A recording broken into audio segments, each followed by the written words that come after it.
Hello friends, welcome back to the data structure tutorial. और आज हम कंस्ट्रक्ट करेंगे एवीएल ट्री को for given sequence of element. हमने लास्ट वीडियो में देखा था what is AVL tree and why it is called as height balance tree.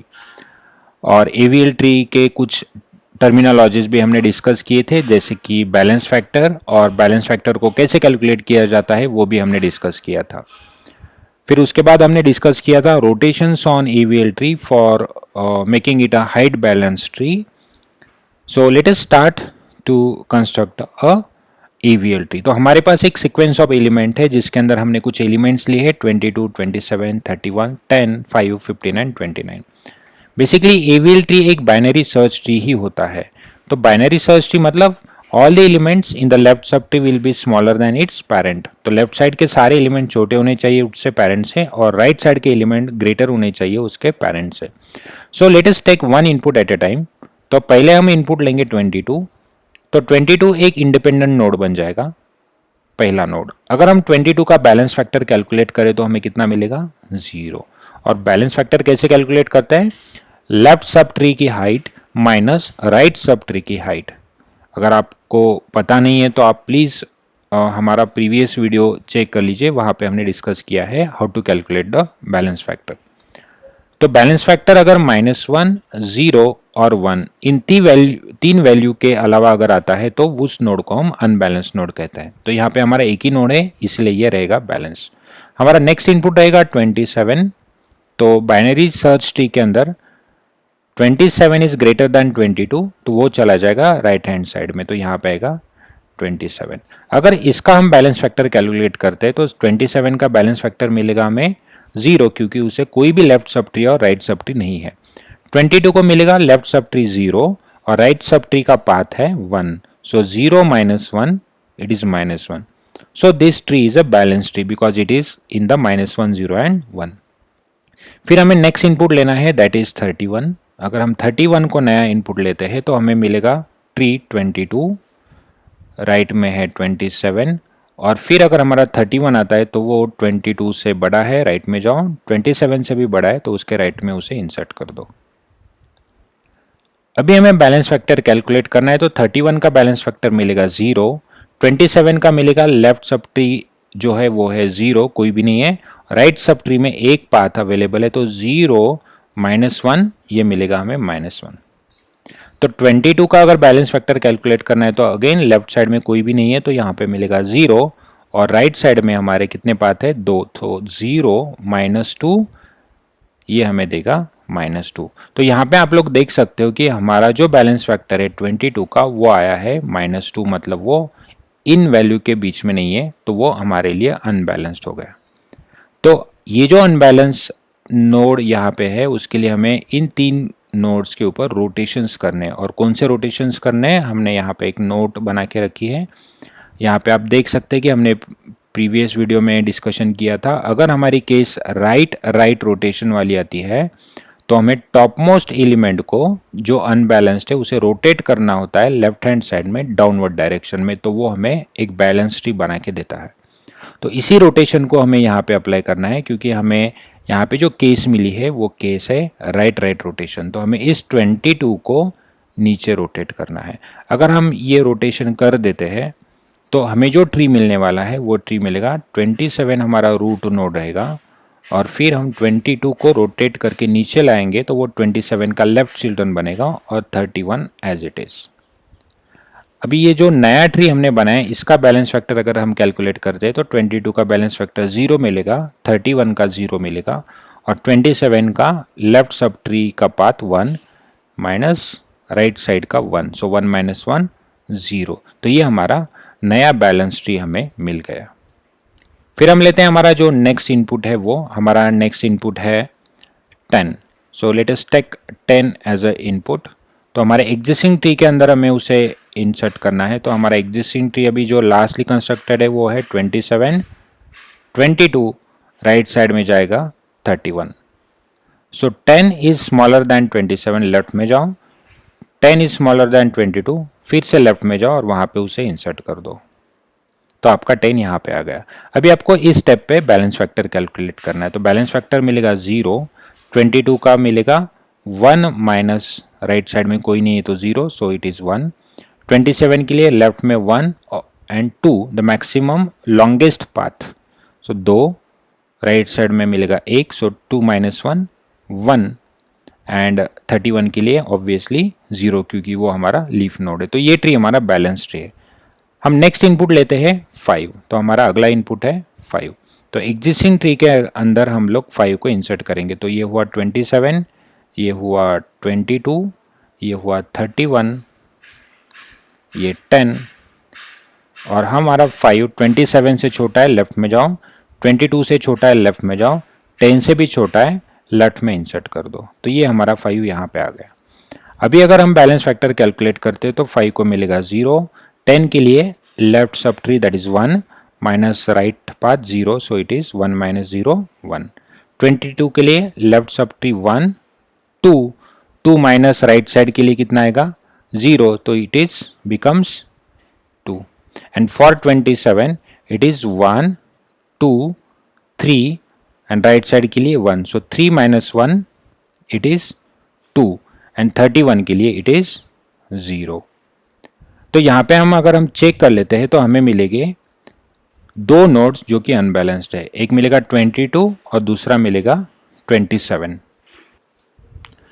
तो यहाँ पे हमें दो अनबैलेंस्ड नोड मिल गए 27 एंड 22। तो हमें कंसिडर कौन से करने हैं, क्योंकि रोटेशन के लिए तो हमें तीन का ही सेट पकड़ना है, तो हम 27 और 22 को साथ में कंसिडर नहीं करेंगे। तो यहाँ पे एक इम्पॉर्टेंट पॉइंट हमें याद रखना है, अगर हमारे पास मल्टीपल अनबैलेंस्ड नोड आते हैं तो हम जो लीफ नोड से पास में होगा, लीफ नोड से जो पास में होगा, यहाँ पे देखो 5 हमारा लीफ नोड है क्योंकि हमारा जो ट्री है वो इस पाथ की वजह से अनबैलेंस्ड है, 27 टू 22, 22 टू 10 एंड 10 टू 5।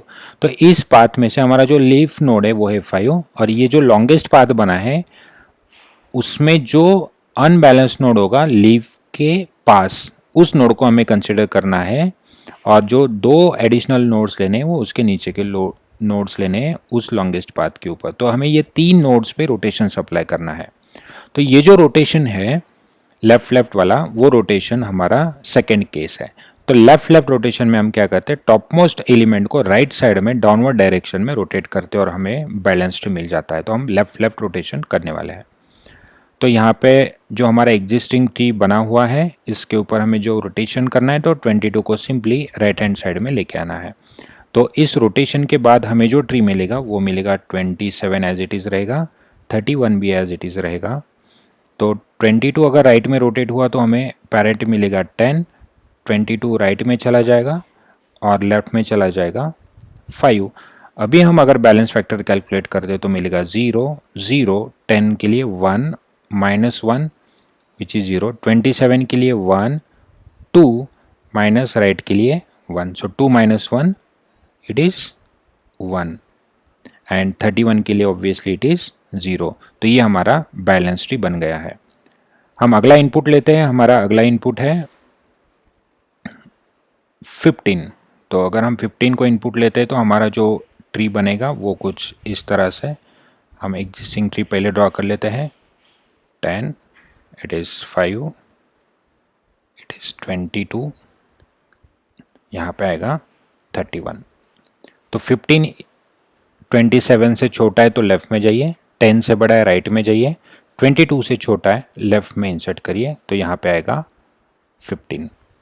तो अगर हम बैलेंस फैक्टर कैलकुलेट करते हैं तो 15 का मिलेगा 0, 22 का मिलेगा लेफ्ट 1 माइनस राइट 0, सो 1 माइनस 0 1, 5 के लिए 0, 10 के लिए 1 लेफ्ट साइड का 1 और राइट साइड में 1 2, सो 1 माइनस 2 इट इज़ माइनस 1।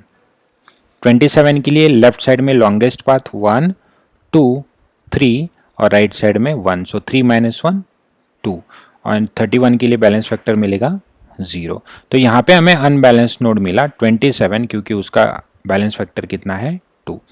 तो मुझे यहाँ पे रोटेशन करने पड़ेंगे, तो मुझे वापस से 3 नोड्स का सेट निकालना है।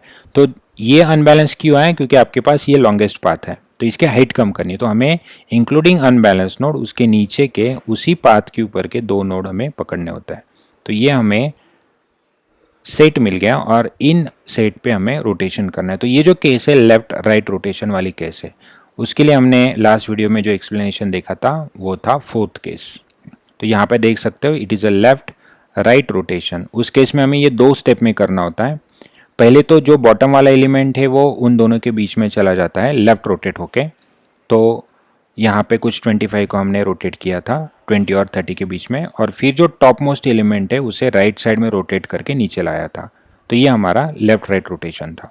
तो इसी रोटेशन को हमें अभी हमारी जो केस है उसके ऊपर अप्लाई करना है। तो हमारे एग्जाम्पल है ये वाला, तो हम इसे अप्लाई कर लेते हैं। तो इसमें क्या होने वाला है, 22 पहले जाएगा बीच में और फिर 27 आएगा नीचे। तो उसे अप्लाई करता है।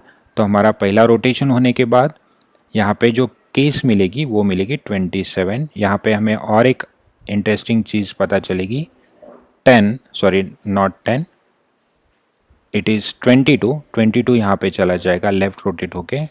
फिर आपका 10 उसके नीचे चला जाएगा और 5 10 का लेफ्ट चिल्ड्रन है एज इट इज़, 31 इसका राइट चिल्ड्रन है। लेकिन यहाँ पे और एक केस हमें देखनी है। अगर हमारे केस है 22 हम रोटेट करें लेफ्ट साइड में 27 और 10 के बीच में, तो 22 का लेफ्ट चिल्ड्रन कौन है 15, तो वो भी तो साथ में जाएगा। तो यहाँ पे उसका जो लेफ्ट चिल्ड्रन रहेगा वो रहेगा 15। तो यहाँ पे तो हमने 10 को डाला है क्योंकि अगर 22 बीच में जाता है तो 10 उसका लेफ्ट चिल्ड्रन तो ऑब्वियसली बनेगा ही। तो यहाँ पे ओवरलैपिंग हो गई 15 और 10 के बीच में। तो एक्चुअल ट्री में क्या होगा, it is a binary search tree, तो 10 और 15 में कंपैरिजन होगा। So now 15 is greater than 10, तो उसे कहाँ जाना चाहिए, उसे जाना चाहिए 10 के राइट साइड में। तो 15 आपका यहाँ पे आ जाएगा। 22 के लेफ्ट में था लेकिन 22 के लेफ्ट में 10 ऑलरेडी आ चुका है, तो उसके साथ कंपैरिजन करके वो 10 से बड़ा है इसलिए वो चला गया राइट हैंड साइड में। फिर हम बैलेंस फैक्टर कैलकुलेट करते हैं, सॉरी नॉट बैलेंस फैक्टर, हमारा एक रोटेशन बाकी है। तो उस रोटेशन में क्या है, इस 3 नोड्स में से जो भी टॉप मोस्ट एलिमेंट रहेगा उसे हमें नीचे रोटेट करना होता है राइट हैंड साइड में, क्योंकि हम लेफ्ट राइट रोटेशन करें वो जो कि 2 स्टेप में होना चाहिए। तो इस 27 को अगर हम नीचे लाते हैं तो हमारा पेरेंट नोड बनेगा 22, फिर 10 एज इट इज़, लेफ्ट में 5 एज इट इज़, राइट में 15 एज इट इज़, फिर 27 राइट चिल्ड्रन बनेगा 22 का, सो 27 यहाँ पे आएगा और 31 उसका राइट रोटेशन राइट नोड। फिर हम बैलेंस फैक्टर कैलकुलेट करें तो यहाँ 0 0 मिलेगा। फिर 27 का देखो लेफ्ट 0 माइनस राइट के लिए 1, सो 0 माइनस 1 इट इज़ -1।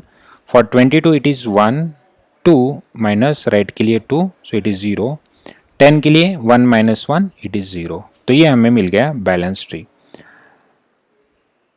तो हम नेक्स्ट इनपुट लेते हैं। हमारा जो नेक्स्ट इनपुट रहेगा वो है 29। अगर हमारा नेक्स्ट इनपुट 29 है तो हमें एग्जिस्टिंग ट्री में उसे इंसर्ट करना है। तो हमारा एग्जिस्टिंग ट्री है 22, लेफ्ट साइड में मिलेगा 10, राइट साइड में मिलेगा 27, तो यहाँ पे आएगा 27, फिर लेफ्ट साइड में आएगा 5, यहाँ पे राइट साइड में 15 और यहाँ पे राइट साइड में 31।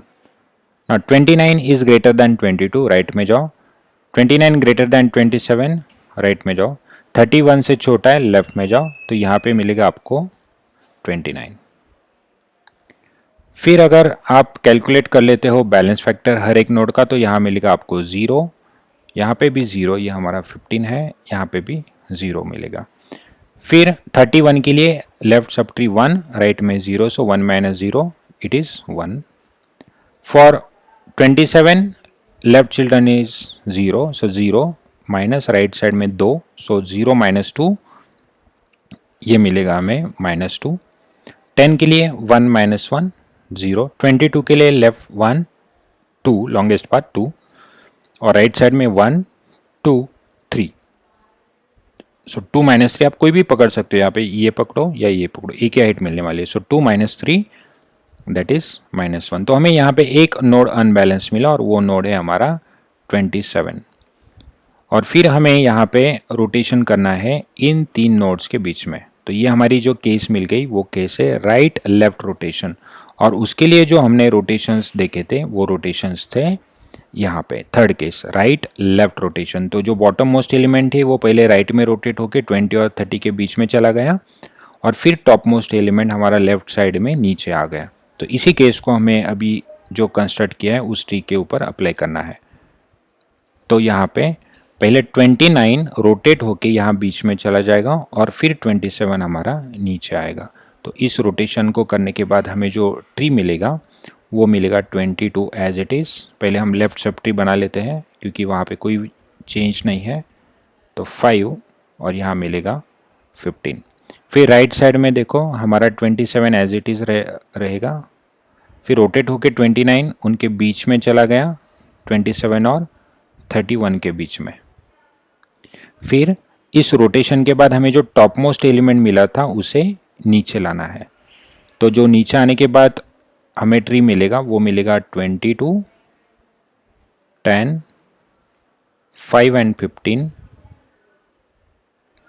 फिर राइट हैंड साइड में 29 पेरेंट नोड बन जाएगा और 27 रोटेट होके नीचे आ जाएगा और 31 राइट चिल्ड्रन ऑफ 29।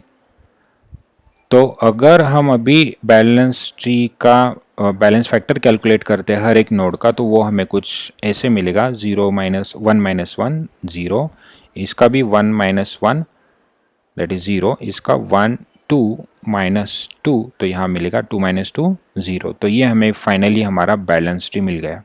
तो अभी हमने जो कंडीशंस देखे, चारों कंडीशंस देखे, हमने सिक्वेंशियली हर एक इनपुट को कंसिडर करके इंसर्ट किया था और हमें अलग अलग टाइप के अनबैलेंस्ड नोड्स मिले और अनबैलेंस्ड नोड में हमें फिर रोटेशन अप्लाई करके हमने उसे बैलेंस बनाया। तो हमने जो क्रिटिकल कंडीशंस देखी वो थी, यहाँ पे 2 अनबैलेंस्ड नोड थे, तो जो नीचे वाला अनबैलेंस्ड नोड है उसे पकड़ के लॉन्गेस्ट पाथ के ऊपर के और 2 नोड पकड़ के उनको रोटेट करना है।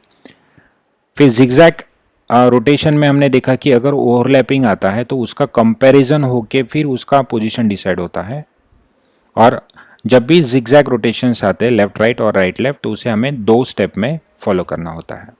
तो ये था AVL ट्री का एग्जाम्पल। आप कोई भी एक रैंडम सीक्वेंस लेके बैलेंस ट्री कंस्ट्रक्ट करने के लिए ट्राई कर सकते हो। मिलेंगे नेक्स्ट वीडियो में।